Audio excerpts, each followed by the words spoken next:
Hello family, જય માતાજી. જો પાછળ શિયાળાનું કંઈક વસ્તુ બની રહ્યું છે, હાલો બતાવું તમને. પાછા શિયાળાનું બનાવવા મંડાણા. હા જો ગરમા ગરમ બીટનો હલવો બની રહ્યો છે, હે ને? અને અહીંયા આવી ગયા છે બીજા મહેમાન. જય માતાજી. તમે શું કરો છો? સંતરાનું જ્યુસ કાઢે છે, બોલો.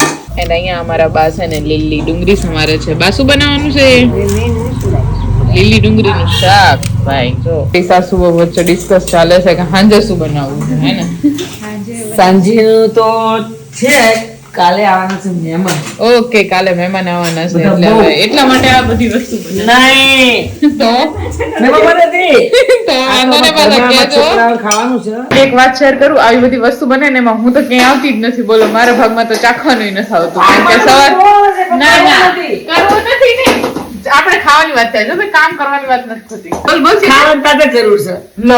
બોલો, જરૂર છે પણ તો એ ખાય છે પણ એને ઉગતું નથી. અમારે વગર ખાધેલા અમે જો અનુ બનાવું એટલે આખું ખાતે જ નહીં. સાચી વાત છે, પણ મારે એવું જ થાય છે ભાઈ, અમારા ભાગમાં નથી આવતું. હલવો બનાવ્યો છે પણ હલવાની આપણે બનાવીએ છીએ લાડુડી, કારણ કે અમે નાનપણથી બસ આ લાડુડી જ ખાતા આવ્યા છે. કા પીસ આપણે બીટના હલવાના ક્યારેય પાડવાના ના હોય. જો સરસ મજાની તૈયાર થઈ રહી છે ફેમિલી. અને જો તમારા ઘરે પાર્સલ જોતું હોય તો ફટાફટ ચેનલને શું કરવાનું છે? સબસ્ક્રાઇબ કરજો.